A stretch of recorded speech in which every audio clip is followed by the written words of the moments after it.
This is Stormouse03, and this is a continuation of my Max Payne 3 old school difficulty walkthrough, and this is going to be part 2 of chapter 5. So, this room coming up here, you just want to be aware that there are going to be guys kind of rushing you from the ground floor level that you're on, and there are also a couple of guys upstairs. So you want to make sure that those guys upstairs don't surprise you. And watch out for any grenades that they may toss. And watch out for guys who do that. So if you aren't sure that someone's dead, there are a couple of ways to tell if someone has in fact died. And there's a grenade rolling down the stairs. So watch out for that. But the ways to tell that someone has died,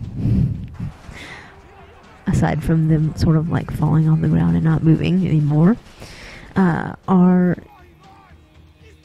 sometimes, and I'm not sure if it does this every time, I think it might, but there are times when I feel like I haven't seen it and the person has been dead. So the first way that you can tell is if your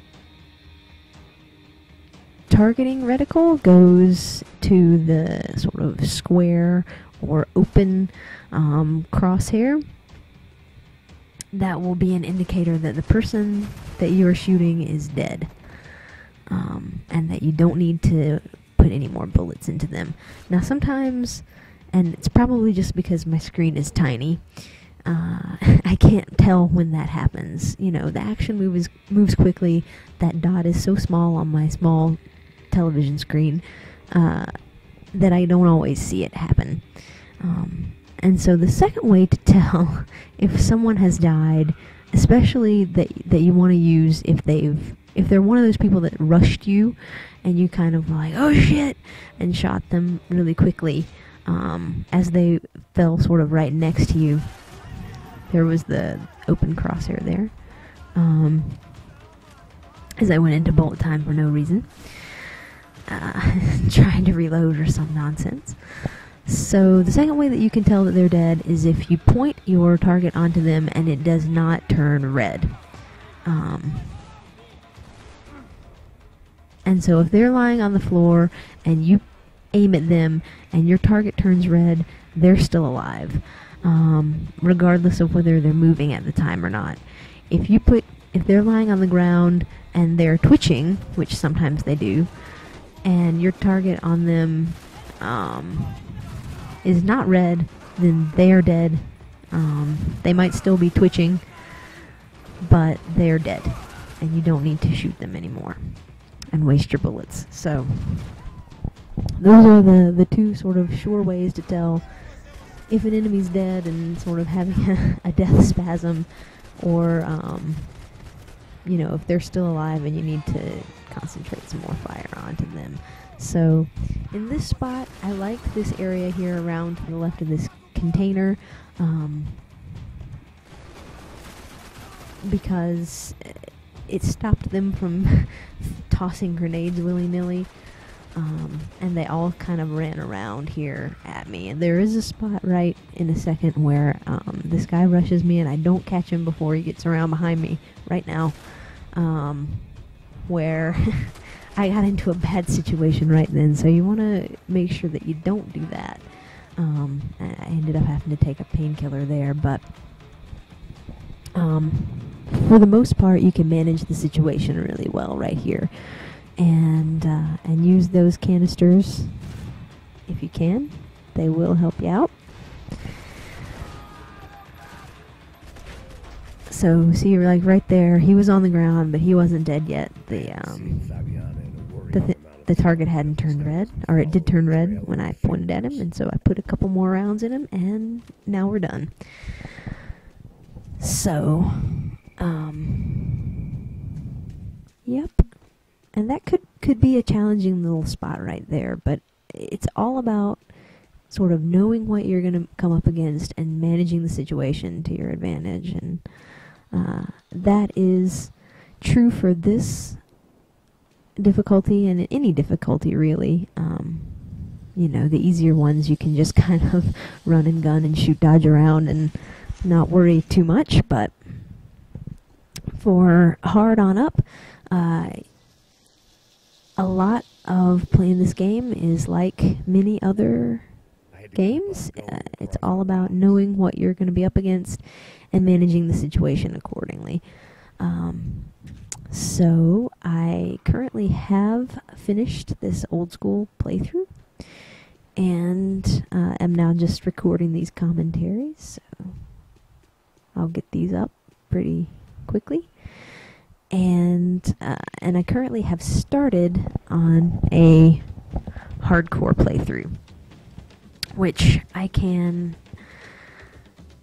go ahead and describe a little bit of the differences here in just a second. But the first thing I want to say about this section coming up is there is a boat that is circling around, and you want to either try to kill the people off of the boat, which I did not do. I tried to do a couple of times and I could never seem to get all like 3 or 4 of the guys on the boat before they had killed me. So I'm going to take option B and just try to hide from them whenever they come around. And there are a couple of places where trying to get cover from them is tricky. And right there, Max's animation sort of screwed me over, because there are spots that you can get into on this game where you'll be sort of poking out around a corner trying to pick people off, and that works really well, except for when Max gets a little bit too close to the edge and his gun will go up in the air and your target will still be on the person for a few seconds, but you won't be hitting them. You'll be firing up into the sky. So the only person that you're in danger of killing are, you know, birds. And this isn't GTA, so we don't really care about killing pigeons. Yeah, you want to be aware that that can happen. Sometimes it screws you over a little bit, but for the most part, it's not too bad. And this section right here isn't too terribly challenging because there are a bunch of painkillers spread throughout. And that's one thing on this mode that you want to be aware, that the difference between this mode and hardcore is that you don't get the last chance. And if you're this far into it, you know that. If you read the description of it, you know that.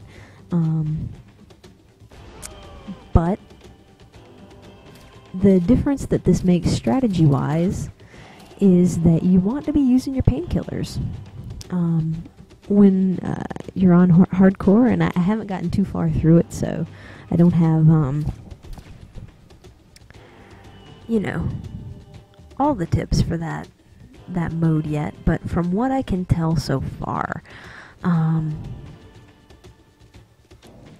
you want to be trying to stock up your painkillers as much as you can, because when you get to the trickiest spots, you know, I mean, the best strategy is to not get shot, but the second best strategy is to be able to use that last chance to your advantage. And I'll talk about that probably in the next video. But on this, since you don't have that last chance, you want to be using those painkillers whenever you get over half in the red. And there's no advantage really to stocking them up, except on a couple of moments towards the end of the game that, you know, I'll talk about when we get there, where it is to your advantage to stock up some painkillers for some tough sections. But for the most part of most of these levels, you want to just be using them. Like right there, I've got 5 painkillers. There's not too much left in this section, and there's no harm in using one, because it's much more frustrating to get hit by a random bullet when you're blind firing or something, and get killed here than it is to use almost all of the painkillers, and I don't think I even come close to using up all of them, because there are plenty scattered around in these areas. They're fairly plentiful, and if you just look around, and in this section they're mostly in the bridges and hulls of these boats that are all over the place. There's generally one or two in them, and so if you just run around and find them, you're not going to have a problem. So the long and the short of it is, use your painkillers, because they don't carry through to other sections. There are a lot of spots in this game where Max will, partway through the chapter, drop his painkillers and or weapons, and so you want to use them rather than struggle unnecessarily, and make this harder than it has to be. I mean, obviously you still want to shoot guys, you want to be using your bullet time, you want to try not to get hit, but it's not a huge deal to be using those healing items, because there are plenty of them around for you. So that's kind of all I will say about that. It seems like on hardcore it's going to be more advantageous to really use those sparingly and save them for when you're going to need to go into last chance to deal with enemies, because you just get killed so quickly. And right there I fell off the the environment, because I don't think you were actually supposed to be able to get up onto that boat, but for some reason I managed to do it. So, but it's nice. I expected to die there, but I didn't, and that's really nice of them. And it makes a lot more sense than these games where, you know, you're this badass person going around shooting people, and you can't swim for whatever reason. You know, a little bit of knee-high water will kill you. So that's nice that it does not in this section, which probably means that you don't have to be quite as careful shoot dodging around, because if you manage to dodge yourself off of the edge of one of these docks, you'll probably just crawl back up the pier. So, I mean, that probably could be dangerous if you hadn't killed everybody and you had to climb back up the pier and got shot. I don't know. That didn't happen to me. So I can't really say, but all I know is I'm glad that he is not the Wicked Witch of the West and doesn't melt when he hits the water. So this is the very last little section here of this part. The boat is going to make another pass here, and it catches me off guard because it comes around from the left right now, and so I'm like, where am I getting shot from? It's this freaking boat. And I ended up having to use one of my painkillers, but I've got 3 left, so it's fine. So I guess the moral of this story is that there's plenty of healing items around here. That boat is kind of a pain in the ass, but you don't have to kill everybody on it. If you do, it probably can make your life easier, but it is doable to get through this section without killing the people on the boat, as I have just shown. And there are just a couple guys left here,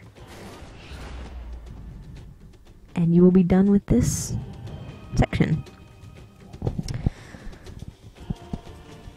So yep, I took a painkiller there, although I didn't really need to, because this is the end of this little segment, and the next will be on rails in the boat. So thanks for watching, and I will see you in part 3.